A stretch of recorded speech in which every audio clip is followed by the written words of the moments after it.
Some men are remembered for power, others for poetry. Jalal al-Din Rumi was remembered for both knowledge and love, a scholar whose words became songs, a jurist whose tears became rivers of poetry. Yet before the world knew him as a mystic of love, he was a disciplined scholar, rooted in law and tradition, admired for his brilliance. His journey from teacher to poet was a secret written in loss, waiting for a spark to bring it alive. Those who believe and do good deeds, the most merciful will appoint for them affection. Quran, chapter 19, verse 96. Rumi was born in 1207 in Balkh, a city in Central Asia, during a time of uncertainty. The Mongols threatened the lands of his birth, driving families into exile. His father Baha al-Din was a respected jurist and preacher known for both knowledge and piety. When danger grew, he gathered his family and left Balkh, beginning a long journey that would take them through Nishapur, Baghdad, and Damascus before finally settling in Konya, a flourishing city in Anatolia. From his father, young Rumi inherited a deep love for scholarship. While other boys chased games, he chased books. He memorized, reasoned, and absorbed the sciences of law, theology, and commentary.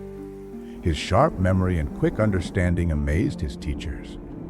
By his teenage years, he was already recognized as a prodigy. When his father passed away, Rumi inherited not wealth but a pulpit. The people of Konya turned to him for guidance, and he did not disappoint. His lectures were filled with clarity, his judgments with wisdom, his presence with authority. He lived as a jurist, teaching students, leading prayers, and counseling rulers. He became the pride of Konya, a young scholar carrying the legacy of his father. But beneath his calm and scholarly exterior, there was a hunger. Rumi mastered knowledge of the law, but his soul longed for something deeper. He spoke of rules, but his heart longed for love. He explained texts, but at night he whispered prayers for a flame that books could not give. His students admired him as a scholar, but he knew there was more, something beyond reason, something waiting to be unveiled. Konya at that time was a city of contrasts. Traders filled its markets, scholars filled its mosques, soldiers guarded its walls. It was a city of wealth and piety, but also of politics and ambition. Rumi navigated it all with balance, never aligning himself with power, always keeping his dignity. Yet for all his influence, he still felt a secret emptiness, a longing for the nearness of God not found in books alone. His days were filled with sermons, his nights with prayer. His students admired his discipline, but he often told them, "Knowledge without love is a body without a soul." Even then, before the transformation that would make him Rumi the poet, he sensed the truth that the intellect alone cannot satisfy the heart. The city admired him as a scholar, but destiny was waiting. Somewhere beyond the walls of Konya, a wandering mystic was walking toward him, carrying the spark that would set his hidden flame ablaze. And when they met, the scholar of Konya would vanish, and in his place the world would find a poet of love, whose words outlived empires. Some meetings are ordinary. Others split a life into two halves before and after. For Rumi, that moment came when a wandering mystic named Shams of Tabriz arrived in Konya. It was not a meeting of chance, but of destiny, a fire meeting dry wood, a lightning bolt striking a still tree. Rumi, the respected jurist, would be shaken to his core, and from that shaking would come the verses that changed the world. God is the light of the heavens and the earth. Quran, chapter 24, verse 35. By the time Shams entered Konya, Rumi was already a man of renown. He taught in mosques filled with eager students. Rulers sought his counsel. Merchants came for his rulings. He was admired as a scholar of law and theology, a dignified presence in the city. But Shams saw what others could not, that beneath the scholar's robe burned an unlit flame, longing to be awakened. Shams of Tabriz was no ordinary man. He was rough in appearance, with piercing eyes that seemed to see straight into the soul. He had spent his life wandering from town to town, seeking a companion who could understand the mysteries of divine love. Most scholars dismissed him as eccentric, some even as mad. But Shams carried within him a truth that could not be silenced. Love is greater than knowledge, and the heart is a better vessel than the mind.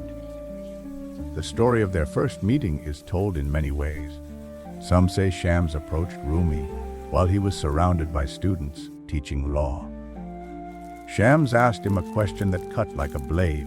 Who is greater, Muhammad the prophet or Bayazid the mystic?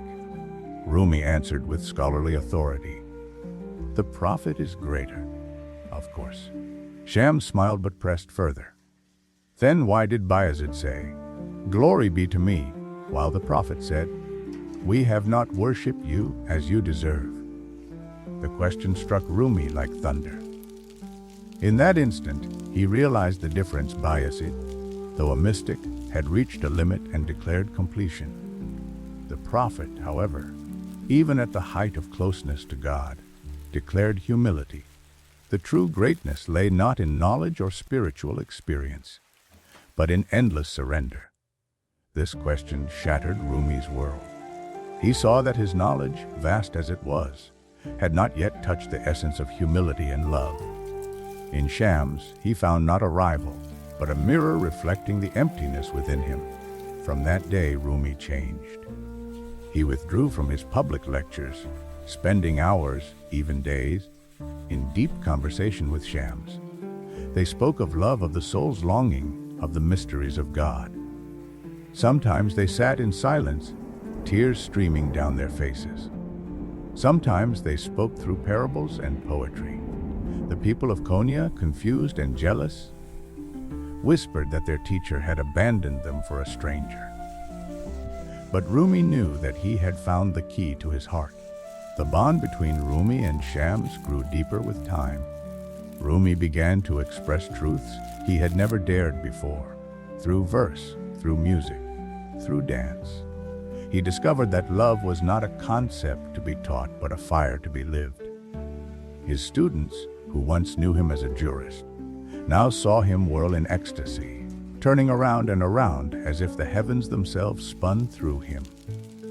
But not everyone rejoiced. Many of Rumi's followers grew envious of Shams. They resented his influence, his mysterious hold over their master. Whispers grew into plots, and the atmosphere in Konya became tense. Twice Shams disappeared, once returning, but the second time vanishing forever. Some said he was killed by jealous disciples. Others believed he wandered away into the night, never to return. For Rumi, the loss was unbearable. His heart broke in a way that no law, no book, no sermon could mend. Yet from that heartbreak came transformation. The grief poured from him in waves of poetry. His verses spoke of longing, of the reed flute cut from its bed, crying for reunion with its source. His love for Shams became a symbol of the soul's love for God. His pain became his pen, and his pen wrote lines that would live forever. The secret of Rumi's life is this: Shams did not give him poetry. Shams gave him love. And when Shams was gone, that love overflowed, carving rivers of words that still water thirsty souls today. Some wounds destroy, others reveal hidden treasures. When Rumi lost Shams, the man who had awakened his soul, he faced a wound so deep that it could have consumed him. Instead, it opened within him a river of poetry, flowing endlessly, carrying truth that no lecture could contain. Out of grief came greatness. Out of loss came love. Out of silence came words that would echo across centuries. Do not despair. Indeed, with hardship comes ease. Quran, chapter 94, verse 6. After Shams vanished, Rumi was inconsolable. Days passed in silence, nights in tears. His students feared for him. The jurist they once knew had been transformed into something unrecognizable, a man consumed by longing. He searched for Shams, even sending his own son to distant lands in hope of finding him. But Shams never returned. Whether he was killed by jealous disciples or disappeared into exile, the mystery was never solved. What remained was absence, a hole in Rumi's heart that nothing could fill. But grief, like fire, can burn or illuminate. For Rumi, it became light. He began to express his longing through poetry, pouring out verses that spoke of separation, love, and reunion. He compared himself to a reed flute, cut from the reed bed, crying for its source. He spoke of the moth consumed by the flame, of the lover lost in the beloved, of the soul yearning for God. His words were not crafted for beauty alone. They were cries of the heart, raw and sincere, born of pain too heavy to carry in silence. Soon his poetry became vast. His Divani Shams, named in honor of the friend he lost, filled thousands of verses, each one burning with love and grief. Later, his masterpiece, the Masnavi, emerged, 6 volumes of parables, teachings, and poetry so rich that it was called the Quran in Persian. In it, Rumi wove stories of prophets, kings, beggars, and lovers into lessons of the soul. It was not just a book, but a mirror of his own journey from scholar to mystic, from law to love. But Rumi did not only write, he danced. His grief turned into whirling, a movement that symbolized the soul's orbit around the divine. His followers joined him, and what began as personal ecstasy became a spiritual practice, the whirling of the dervishes. Each turn was a prayer, each spin a reminder that life itself is motion, that the soul revolves around God as the planets revolve around the sun. The people of Konya, once bewildered by his transformation, now saw the fruits of it. His words touched their hearts in ways sermons never had. His poetry softened rulers, consoled widows, guided merchants, and inspired seekers. He became not only their jurist, but their poet, their mystic, their voice of love. His gatherings grew, his disciples multiplied, and his influence spread far beyond Anatolia. Yet Rumi himself remained humble.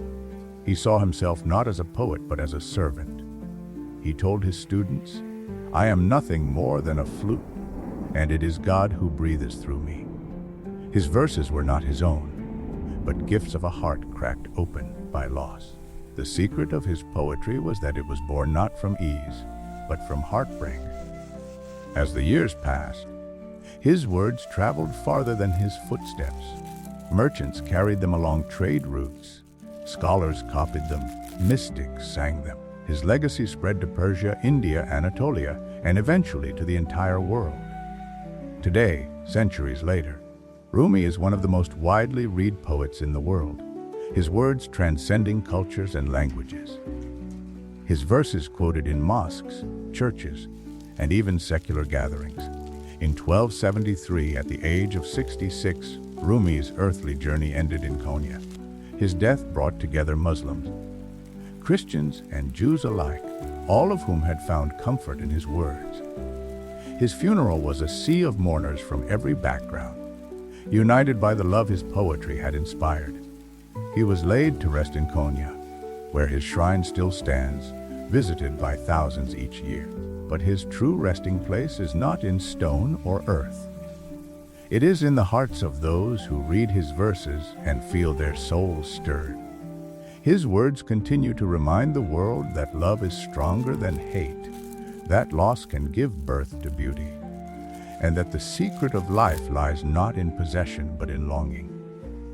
The secret of Rumi's life you never knew is this: his greatness was not in being untouched by pain, but in being transformed by it. Without Shams, there would have been no Rumi as we know him. Without loss, there would have been no poetry.